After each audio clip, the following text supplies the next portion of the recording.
What's going on, ladies and gentlemen? Welcome back to Hat Trick City. It's been a little while, so I want to put a quick disclaimer here. We're here with Matt in the studio as well. Disclaimer.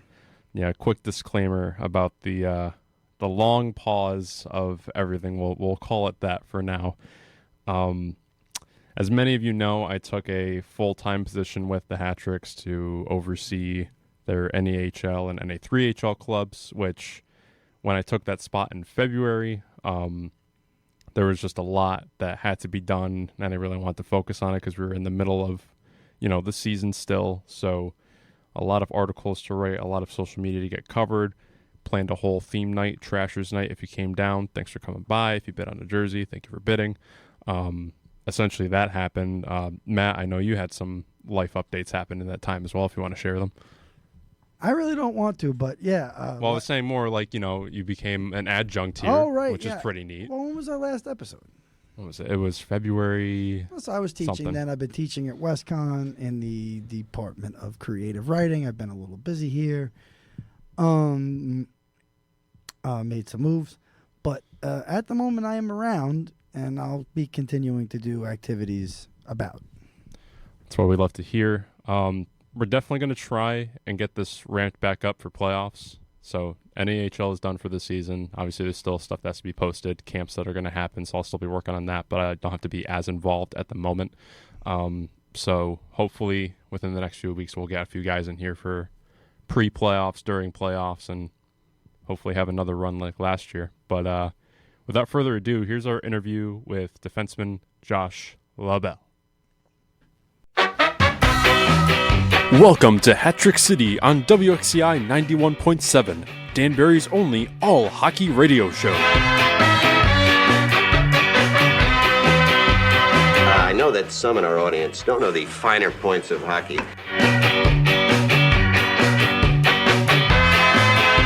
You want me to dummy you again? Hat tricks, baby! Woo-hoo! Ladies and gentlemen, welcome to Hat Trick City. I'm your host, DJ Pattycake. As always, joined by DJ Uncle Matt here in the studio. Today we got Josh Labelle with us. Josh, how you doing today? I'm doing well. Thank you for having me. Excited to be here. Of course, glad to have you on the show finally. Obviously, first thing, I feel it's kind of your signature clothing item, that Raptors hat. Tell us about it. Tell us about how you got into the Raptors, your hometown a little bit. I actually got it for Secret Santa back home before I got down here. A nice gift.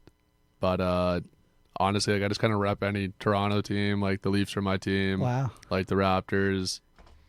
MLS, honestly, I don't really watch. Like TFC, I know I'm wearing the hoodie, but I don't really watch. More of just like a Drake, like OVO kind of guy. I like Drake music. Yeah, I don't know. I mean, I just like sports, I guess. I feel that. Josh Labelle is part of a group of kind of players that have now come through here that were like one of the bad guys on the other teams through the years here in Danbury. You were at Watertown when they won that championship a couple of years back, with pretty much a SPHL lineup up and down the roster. Tell us, what did you think? What was the first thing that came to your head when you realized, okay, I'm going to Danbury now? Holy shit. Yeah, I mean, it's definitely a different aspect and like different way of life. Like when you're on this side of it, when you're an away team, obviously like you want to kind of eliminate the crowd as much as you can because Section 102 definitely plays a factor in what goes on because they're right behind your bench. But I mean, my first impression when I got down here is let's like just get it going. Like obviously I joined halfway through the year, just want to fit in, like get along with all the guys and win some games. Tell us, so are you from Toronto proper? Where are you from? So I'm from Mississauga. Mm-hmm. It's like 20 minutes outside of Toronto, but if I say Mississauga, people down here look at me like I have three eyes. One of the six, right? Mississauga. Yeah, it's just beside. It's like GTA, like general Toronto area. So yeah, it's just like a bunch of like little, not really little, it's like 1 million people there, but smaller spots on the outside of Toronto. Take us through, you have a pretty interesting resume because I think in this league, and don't get me wrong, I don't know everything, but I think in this league, a lot of the guys kind of shuffle through a few junior leagues and then end up in the Greater Metro Hockey League. It seems like you played there for a very long time. Like 5 years. 122 games and 144 points. Yeah, not bad, I guess. Just a bit above average, I'd like to say. Just joking around there. Honestly, like, I was in grade 11. I was playing, like, I played AAA for a few games, and I went down to AA. I just had a lot more friends down there, honestly. And I just went to, like, some random showcase. A guy that came to one of my games, I talked to my mom, and was like, hey, like, your son could play junior hockey if you wanted him to.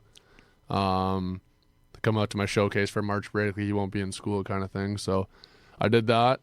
And I guess a coach from one of the junior teams was there from the GMHL, Dane O'Neill.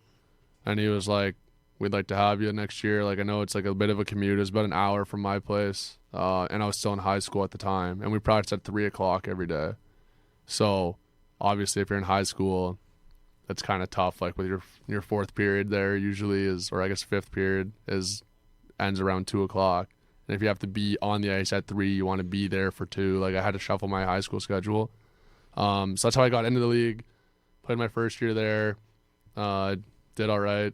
And then I went to Halifax Mooseheads camp the next summer. I got invited. Played there, played some preseason games. At the end of the day, I got hurt, didn't work out, whatever. And then played like 2 games. It was in the MJ, the junior league out there. Just my mom got sick at the time, so just family reasons, came home. Joined back with that junior team I was with the year before. That team was like juiced. Is that Bradford Bulls? No, that was a St. George Ravens. My second stint there. Like that team was like 38-3-1 that year. Wow. Like we were really good. So joined there, and then. Is that a tuition-free league? You pay to play? So yeah, certain guys like pay to play. So my first year I paid, and then after that, just because of like the resume I had built up from the knowing people kind of thing, I didn't have to pay after that. Yeah. So yeah, my first year I paid, and then I played back there the second year. Got traded that summer, just to a team closer to home because it was kind of a commute. If I decided I was going to stay home and play there, I'd rather like save some time and like not have to drive an hour. Were you in school at this time? So this was grade 12. My first year, and then I was first year out of high school, so I wasn't in school because I had moved to Nova Scotia. And then when I got traded to Bradford, would be my second year out of high school. So I wasn't enrolled in school just because of how often I was moving around. Mm-hmm. Enrolling to one spot would have kind of really limited like my opportunity, I thought, with hockey. And like one thing my mom and I always talked about was like school's always going to be there. Mm-hmm. You see 45-year-olds, you see 50-year-olds going 100%. Back to school. Those schools ain't moving. And if they do, just go 10 minutes down the street, you'll find another one. You can only play hockey for so long. Yeah. So that was kind of the mindset we had. So my mom's like, if you want to play your hockey out and like see what you can do with it, by all means, go have some fun. So did you have any interest in like Canadian college or anything like that, or? Yeah, so I actually wanted to go to school to do HVAC. Wow. Would have been like, I'm a big trades guy. I like doing hands-on stuff. Like back home. HVAC's a good trade, man. Yeah, so back home right now, like I build pools with one of my buddies. Like he's got a really good company down there. So I was doing that this summer. And I work at a restaurant. You have to go to school for a while to get HVAC, though. It's not, it's a type of thing where there's some schooling involved in that. Yeah, it was like a 3-year program, I think it was. Takes a while. Yeah, so I mean, with those trades, though, it's always like kind of finicky. Like you can kind of just jump into it without schooling if you know the right people. So I waited and I just kind of jumped into doing roofing. So I did that for like 4 or 5 years because a buddy of mine's dad, like he had his own company kind of thing. So I just jumped into that. But being 6'6", it's kind of hard on the back, just leaning over every day. So tell me a little bit about those opportunities when junior hockey kind of dried up for you. What path were you looking at then? So, I mean, probably with 95% of the people that are like around my age with hockey that were still playing, like COVID kind of kicked in at that point. So that was would have been my last year of junior hockey. So I was really like just hoping to God that like our season up there didn't get canceled because everywhere else at the time had gotten canceled except the GMHL, which was like, for me, kind of meant, honestly, because I was like, hey, I don't care what every other league's doing. As long as I can play and like I can do well, I can prove like that I can play at the next level at this point. So I was like, okay, like I'm kind of good for now. And then when they shut us down, I was like, well, dang, like I really got to hope my points and like how I've played and like as a person I am, like on and off the ice, like helps me Get for you next year. identified. Yeah. Exactly, yeah. So at the time, that Bradford team, we were in our second year of affiliation with the Columbus River Dragons of the FPHL. Really? Yeah, so like we had connections there, so that kind of honestly it was like the move. So how does that work? You know what? I think I was thinking that we could skip it because we have mentioned the Greater Metro Hockey League a few times on this show in the couple of years we've been doing this. But just to kind of remind the audience, this is an overage league, right? They call it. So you can play till you're 21. Yes. Yeah, yeah. And there are different opportunities. How does an affiliation? And I'm just not being facetious. I just don't know how does an affiliation with a junior team in Canada work with a minor league team in Columbus, Georgia? So really how they got the connection was Brandon Billy, who's the owner of Bradford. He was coaching at the time when he first picked up the team too. He played in the Fed, actually. He played on Cornwall, and it was like a call up to the Brampton Beasts and the ECHL as a goalie. Yeah, so I remember he knows, his name for sure. Yeah, so he knows like MJ Graham, Jay Krupp, like all the Columbus guys at the time, because they all played in Cornwall together. And our coach was like Curtis Warren. He was on that Cornwall team for a bit, I believe. So they all kind of knew each other. So they're like, yo, like if you ever need a player, like we'll just take your junior guys from you for a weekend, give them a shot, and then if they suck, we'll just bring them back to you. Like it's no harm for you guys. You're not missing on anything. It doesn't stop them from like schooling or like eligibility for literally anything, because like Fed was like independent, really. Like it's not like going to stop a lot of guys. And honestly, like at that time, if you're 21 and you're playing in the G, you're not going D1. Like it's not happening. Right. So you're either like maybe go looking for D3 if you're lucky, like and you're like really good, or you're looking like overseas, you're looking pro. So like all these guys are like, oh yeah, I'll go play in the Fed. Why not? Like all these young kids. So like as you see now, like there's like quite a few teams that are in the Fed hooked up with like GMHL teams. I don't know how often they're used, to be honest, but like for example, like I'm from Bradford, I played in Columbus, and then like Noah Doyle, who plays on Watertown, he played in Columbus. Ryan Hunter, he's there this year. Last year he was Bradford's captain. So like there's a few different guys, like Marquise Grant Mentis. He played here for like a weekend, I think. Yeah, he was in Bradford. He played in Columbus. I think he had 2 points in that weekend too. Yeah, he did. Yeah, so like there's a few like different guys there that have all like, that's just from one team. That's just from Bradford, from Brandon Billy doing like a great job at like getting our names out there. That have all like now we're all like full-time players in this league. Like obviously like Marquise is kind of having a tough time, I guess, like just sticking in one spot because he's got a lot on the go. But for the most part, like we're all kind of from like GMHL, like 21-year-olds, and then we end up here. Interesting thing, you played on that Watertown team a few years ago. What was that young kid defenseman who played a couple games with you? Ezekiel or something like that? Ezekiel Thomas? Yes. Thomas? So there were these young kids even getting these opportunities in Watertown. You know what I'm saying? Like this league, I never really recognized it until that Ezekiel Thomas. I never really recognized in the Fed that once in a while there was a guy who played junior hockey that would skip back and forth between the Fed and the juniors. Yeah, so I mean with Watertown, especially at that time, our coach was Brent Clark.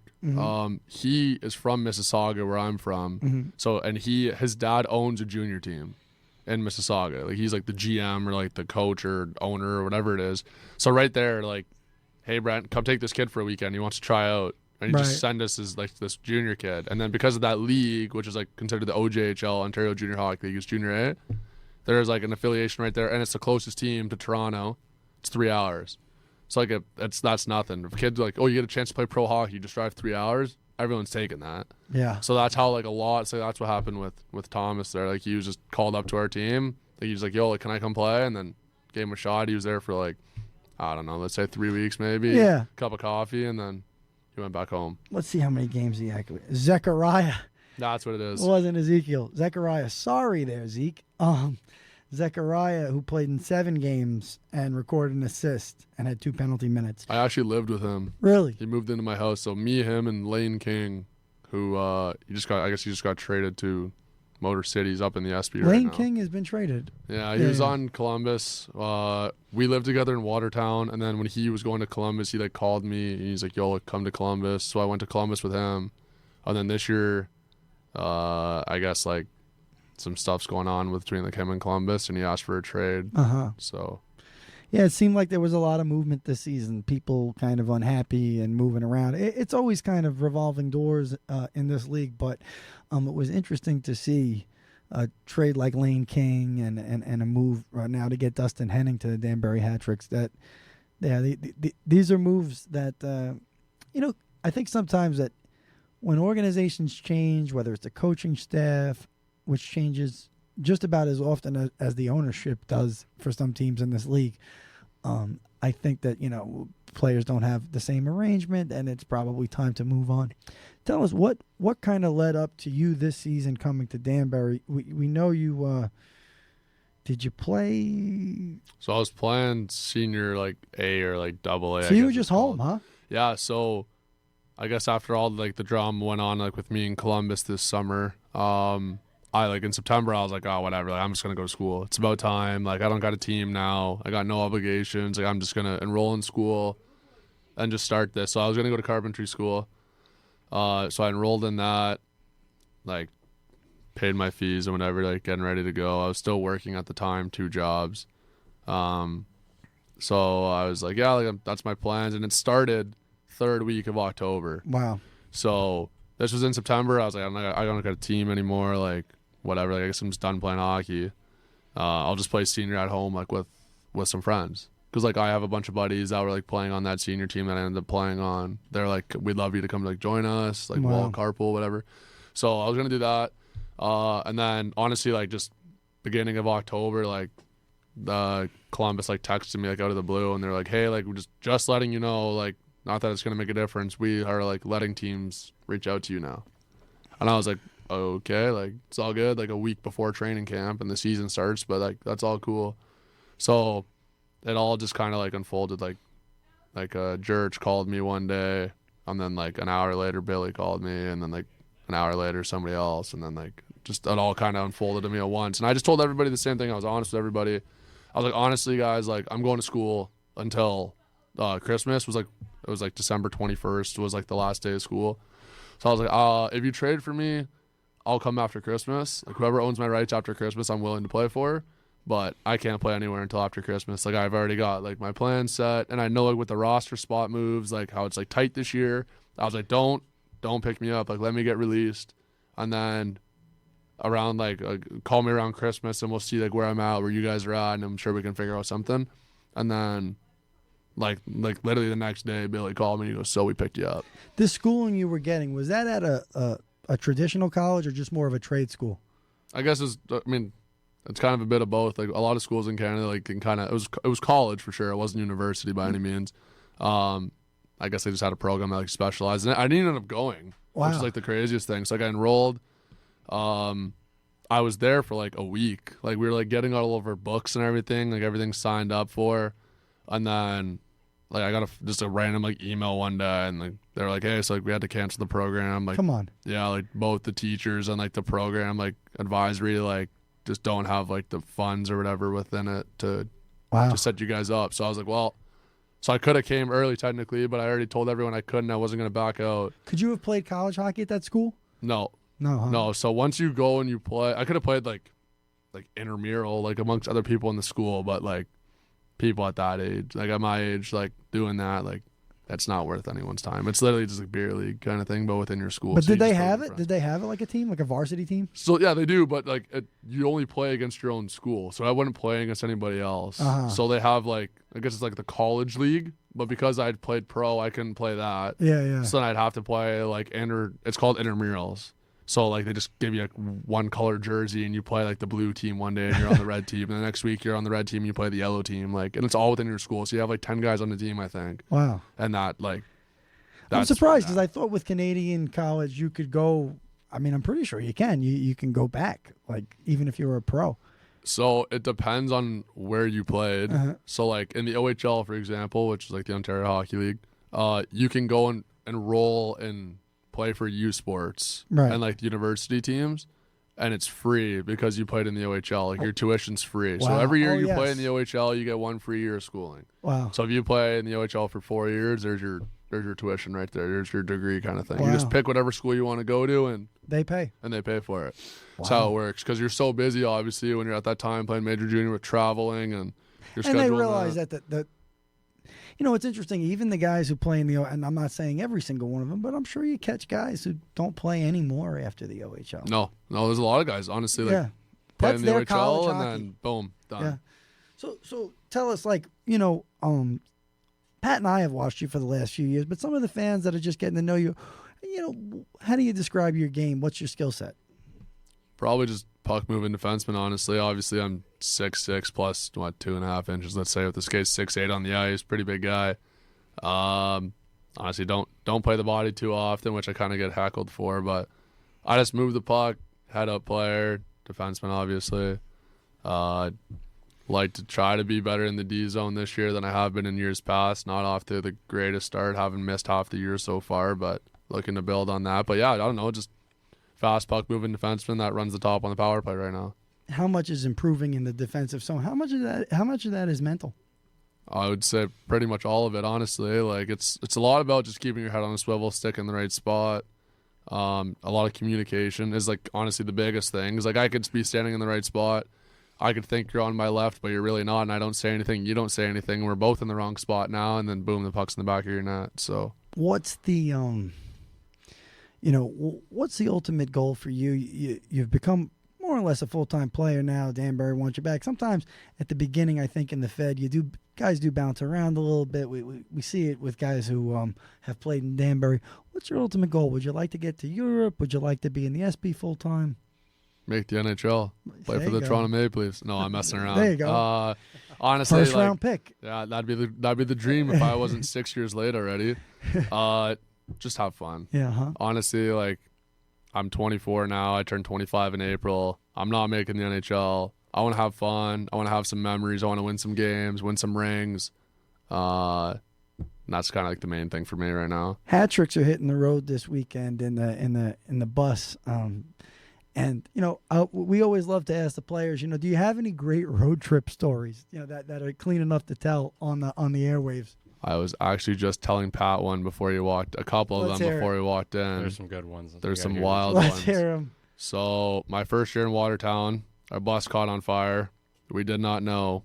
We were driving down the highway on the way back from Port Huron as we got pulled over by the police. They come into our bus as we're all like looking out the window being like, what is going on? They're like, oh, so your bus is on fire. Someone driving the other way down the highway called it in saying there's a bus on fire and they're still driving. So they pulled us over in the middle of the winter. They pull us over. Everyone has to evacuate the bus, grab your blankets, your pillows, all your belongings. Through the snow, we walked 1.5 miles to the local casino in Rochester. Come on. Yeah, at like, let's say 2 p.m. We're still 3 hours out of Watertown, 3.5. We're chilling in the casino for 3 hours. We're all playing games. And there was a game that night? No, we were on our way back from Port Huron. So we'd already played like our 2 games that weekend. And we were on our way back. So not so bad. So it wasn't like the worst thing. But like we didn't have a way home. Like there was no way home. So we had to call like the booster club people and like our girlfriends and stuff. And people had to like drive 3 hours out to come pick us up at a casino. Which by this point, we were already 3 hours there. So we were hammered, all of us. And this is when the Binghamton owner owned the team. Too, yeah, it was. Yeah, shout out Andreas Johansson for that one. Maybe don't let our bus catch on fire next time. No, I'm joking. He's such a nice guy. But yeah, no, just like funny story there. And then like van, like we had to drive vans sometimes, like because we didn't have a bus, because like obviously us and Bingo shared a bus. So we drive vans, like just guys getting speeding tickets and like just like doing stupid things in the van. Like shout out van number 1, like me and a couple of guys that still play in the league. Like we had our own little van there and we'd play like stupid music the whole time and annoy people. That was pretty fun. And then like our bus bottomed out in Carolina in the middle of the playoffs. Had to push our game back a day because of it, because we had no way back home after game. So we like drove down there for game 1, got a flat tire, kept driving with the flat tire, got to like a hotel. Hotel was full of bed bugs. Oh. Woke up the next day because they said like, we're going to stay the night. We're going to get a new tire in the morning. We're going to be good. We're going to get down there. We're leaving a day early. We did not get that tire fixed. We kept driving without. We just moved one of the tires to another spot, missing a tire. Drove another 4 hours to Carolina. Got down there, got to the hotel for our game. Morning skate, everything's fine. We go back to the hotel. We all put like our business casual on. We go to Dunkin' Donuts. Some guys like you guys have been to Carolina. Like the hotel's right across the street from the rink. Yeah. Some guys like, no, we're gonna hop on the bus. We're gonna go to Dunkin' Donuts. I'm an idiot. I get on the bus. I don't even drink coffee. I get on the bus to go to Dunkin' Donuts, which is like the complete opposite way of the rink. As we're pulling out of Dunkin' Donuts, right in front of the police station, our bus bottoms out and blocks all the traffic. Bottoms out. We couldn't move it. The back wheels weren't off the ground. We had to order Ubers right in front of this police station. So we had Ryan Devine standing in the middle of the road. You know what Vine, Ryan, yeah, we know Viner. Vine. We had Viner standing in the middle of the road directing traffic with all of his like his bags on his back and like his blanket He and would stuff. be good at that. Yeah, directing traffic. We're like trying to push this bus, like 10 of us, bus isn't moving it in. It's like just idiots. We were late for the game, like 10 of us. We like got there 10 minutes before warm-up by the time the Ubers got there, and we figured everything out. So we were supposed to play the next day. Didn't, obviously, because we didn't have a bus. So we got a bunch of like Enterprise rent-a-cars, drove back. I got a sunburn. Another guy got like 110 and like a 65 like speeding ticket. Like just crazy. And then we played that night, and then like we go to the finals versus Columbus. We fly down there instead of busing because obviously we don't have a bus now. We fly down there. Everything's fine. We lose the first game, whatever. We go to fly back the next day, and all of our schedule, like all of our flights are changed. Like everyone's on a different flight throughout the whole day. So we get to the airport at 9 a.m. The first flight is at 11. Like 7 guys get on that. So there's 7 guys. And then like we're all sitting there still. And then at 3 o'clock, they're like, okay, we'll take the rest of you. So we all like go and sit in like the baggage line getting ready to leave. They're like, actually, we can only take 10 of you guys. So then, like, draw straws. So obviously, I'm a rookie. I'm like, no, you're waiting. So I wait. Slachetko waits, and then Justin Coachman. We needed a vet with us. She didn't trust us, which I wouldn't either at that point. Right. Stayed back, and then they were like, yeah, you guys are going to be on the 10:30 p.m. flight. We've been at the airport since 9 a.m. and we're in the middle of the playoffs. So we're like, okay, well, we're not going to make it back for the game tonight. Tough. So like the league had to like change the schedule. So we played the next like afternoon instead. So we get back. We like fly back in at like, we leave, I guess, Atlanta at 10:30 or like 11 pretty much. We get back to New York, Syracuse at around like midnight. My girlfriend at the time had to like drive to Syracuse. She didn't organize a ride for us to get back from the airport to the rink. So my girlfriend had to like come pick us up at 1 a.m. from the airport, drive us back to Watertown, which is like another hour, so 2 o'clock. Oh my goodness. We had video at like 8:30 or 9 a.m. So we get to the rink. We're all like, me and these 2 guys are sleeping in the room. We're like exhausted. And then we played it like in the afternoon that day. It was horrible.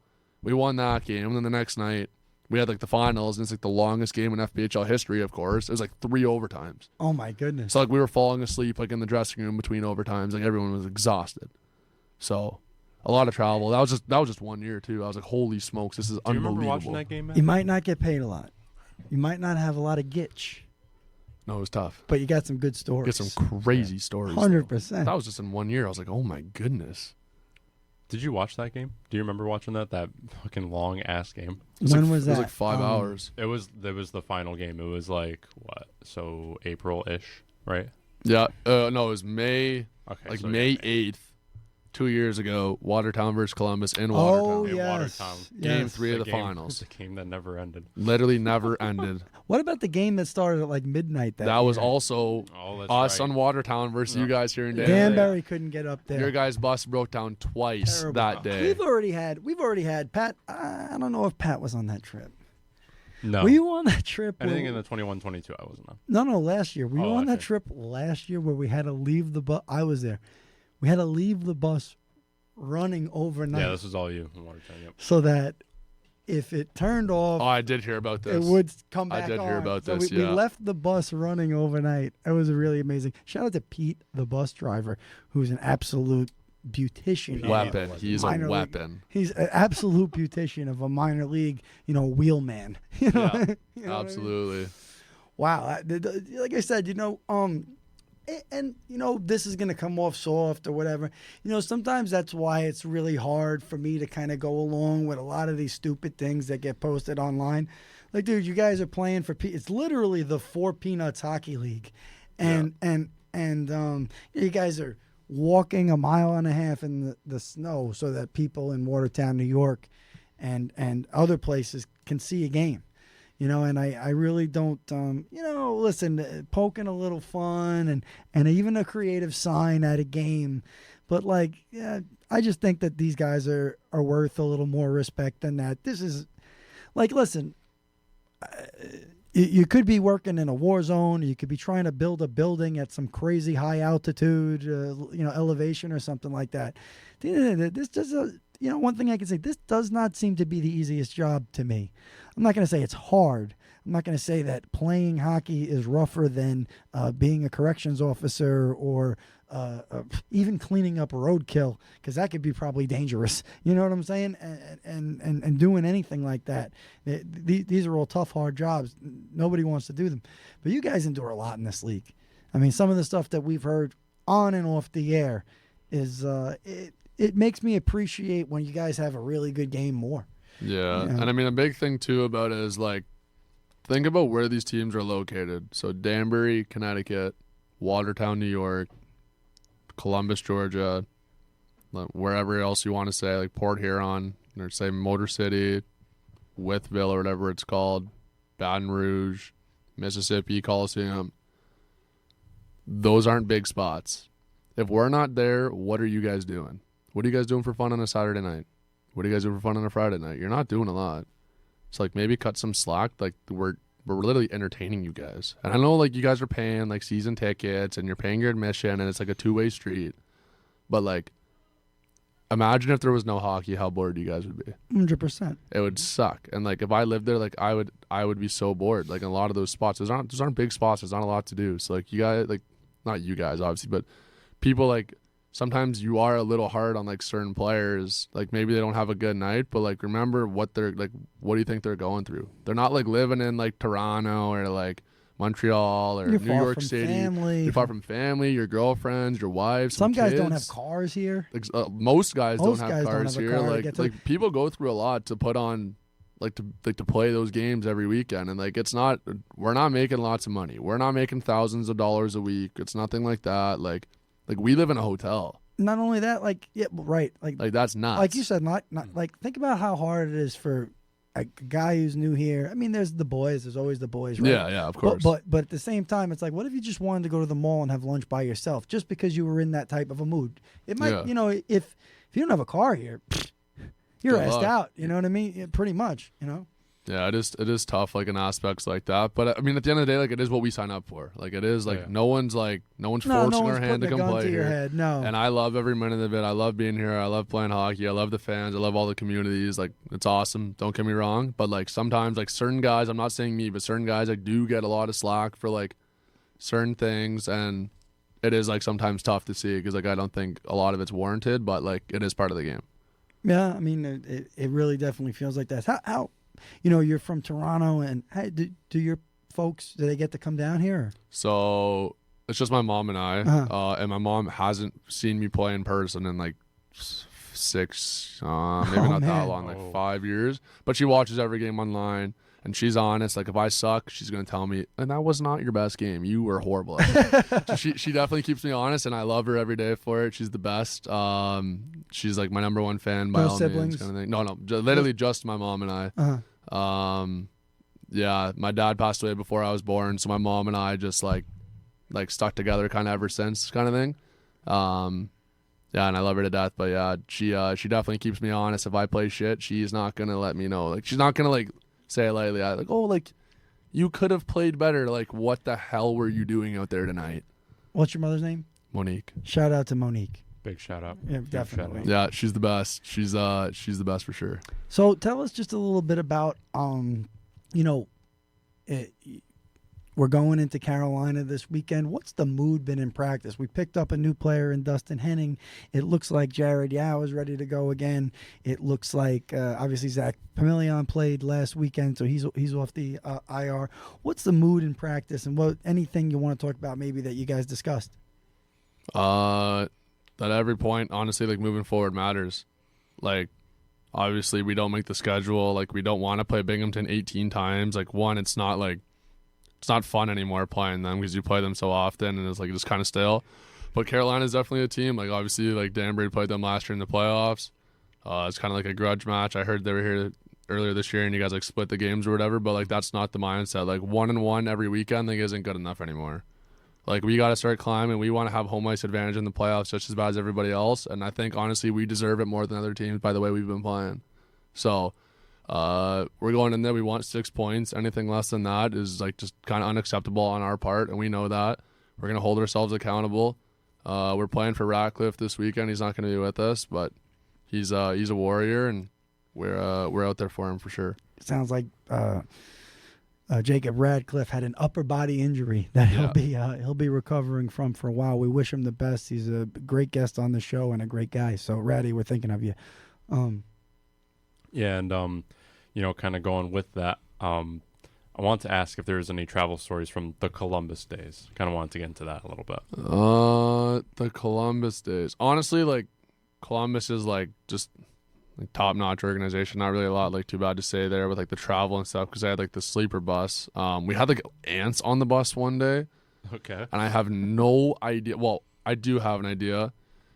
Cody Rogers, who plays on Elmira, he says it's not him, but we all know it was him. He had food in his bunk, and he left it there overnight, like for like a week, like Ritz crackers or something. Ooh.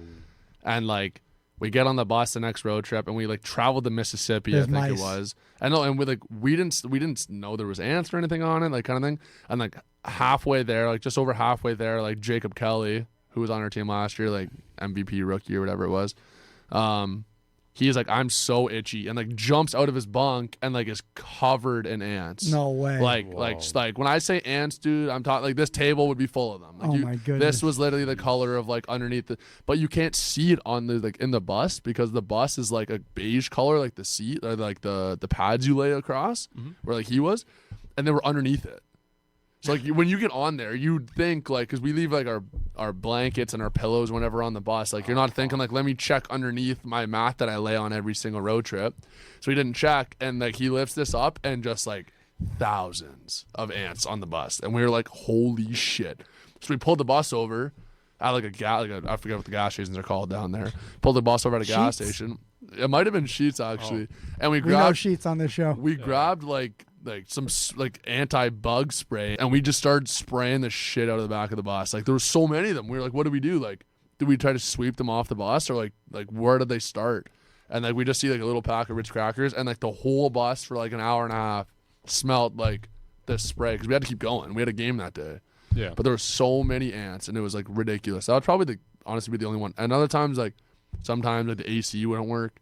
So like the back of the bus would be like 10,000 degrees. Oh, the heat from the back of the bus is rough. Yeah, and that's where we all stayed. So like Yeah. it was like there was 27 bunks in the back. No, 27 bunks in the back, and then like 4 or so in the front. So like the back of the bus was like just like I guess it was like 18 in the back, and then whatever. But like if it was we were all back there, and like it was no AC, or like because there was no windows, obviously, because it's all like it's all beds. It smells horrible, and it's so hot back there. Like people are we're trying to open like the emergency hatch, like prop it open with waters, and it's raining out. We're like dying, trying to drown ourselves, kind of thing. But it is like it was pretty fun. Like, honestly, for the most part, we had really good travel. There wasn't really too many complaints there. And then ants aside, what's your go-to gas station snack? You're getting off the bus, you're real hungry. What are you coming out with from Sheets or any place like that? Sweet tarts. Ooh. Oh. By far, trademark this right now. You guys can I clip mean the it. sugary candy. You can clip it and ship it. Sweet tarts are the best candy in the world. Clip it and ship Flip it, it he and shove said. that. Yeah, that is the by far the best candy. There's really nothing that even compares to it. Anybody that says anything else is wrong. Do you go to be for any honest. pop or a pizza or sandwich or nothing? just water and sweet tarts. Honestly, is kind of like the move for the most part. The other guy's a tall rail, right? Yeah, A string bean of a That's why guy. I weigh 115 pounds in my gear soaking wet. But I mean, if we're getting like actual food, obviously I'll get something. But like as like a snack, like I'm getting sweet tarts 100% of the time. Well, so what would you rather have? Would you rather have like we on this team?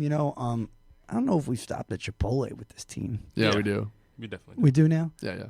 I've only really stopped. Well, Billy actually found us some crazy Italian restaurant one time. I think it was at Elmira, where you guys got left back. It had to be Elmira, right? You guys got left back at the hotel. Yeah. We went, but Jersey Mike's or Chipotle? I've had Jersey Mike's like once, I think. So I'm gonna go with Chipotle. And honestly, I probably would have went with Chipotle anyways. I like it a lot. Yeah. No, yeah. It's a pretty good option. I think that's kind of like a staple, honestly. Like most teams will stop at Chipotle because, like in Watertown, like it was always Chipotle. In Columbus, it was always Chipotle, and now this team. It's the easiest way to it. get your protein. Yeah, and all that stuff. It's not like crazy expensive. You kind of know what you're gonna get every time, and it's like honestly, it's pretty quick because like kind of different like aspect. Like this year, like we don't eat at the restaurant. Like we'll eat on the bus, which is fine, I guess, because like they clean the bus out every time, like kind of things, whatever. But most teams, like you stay at the restaurant and eat. So like it's kind of like it's a different aspect. That's what we did last year. We did some of that when we tagged along. We did some of that. A couple different restaurants, but yeah, we kept moving from Jersey Mike's that one time, and we kept moving from Dave, when Dave McIsaac was the coach, he loved going to the Olive Garden. You know what I mean? That was a Columbus thing. We did that a couple of times as well. You know, he there's definitely a few courses there that we went through. But tell us, I don't know what I really don't know what to say at this point, because we talked about the games this weekend, right? Yeah. Yeah. But I don't know. What do you want to add? You're just blanking out right now? I am, dude. I've been talking for 38 minutes, which is not that long for me. I was going to say, you teach a whole class here Yes. at the lovely Western Connecticut State University. Lovely. This is too much? Lovely campus. Lovely campus, yeah. I'm glad to know I have you speechless here. No, it's really something. The guy, he's covered all aspects. He's got he's opinionated about things. We get guys on here that don't have many opinions. You know what I mean? What's wrong with the Leafs? What do you mean what's wrong with the Leafs? They're the best team in the league. Yeah, definitely. And we're going to win the cup this year. This is our year. Why is it different this year? Matthews has 40 goals in 46 games. Have you ever held a stick that hot? It'd probably burn your fingers off. He is on fire. We need a goalie. We really need a goalie. Our goalies suck. Our D are not bad, but we're going to win the cup. Bold prediction. One that's been made before, I think, by one. I've never heard about it. But Danbury Hat-Trick's head coach. I like him already. Sounds like my kind of guy. Oh, man. Josh, thank you for coming on the show. Thank you for joining us. This was great. Just got to ask, anything you want to tell the fans going into this road trip? Stay tuned for some good hockey this weekend. Thank you, everyone, for your support. We even if you're not on the road with us and you're just watching online or anything like that, like, we see what you guys say on social media, even if you're being mean to us. But we appreciate it all. Even the banter is like fun. We're playing for you guys. We're playing for this town, and we're looking forward to being back here next Saturday. Awesome. Thank you again, man. Thanks for joining us. Thanks a lot, man. guys. Thank you.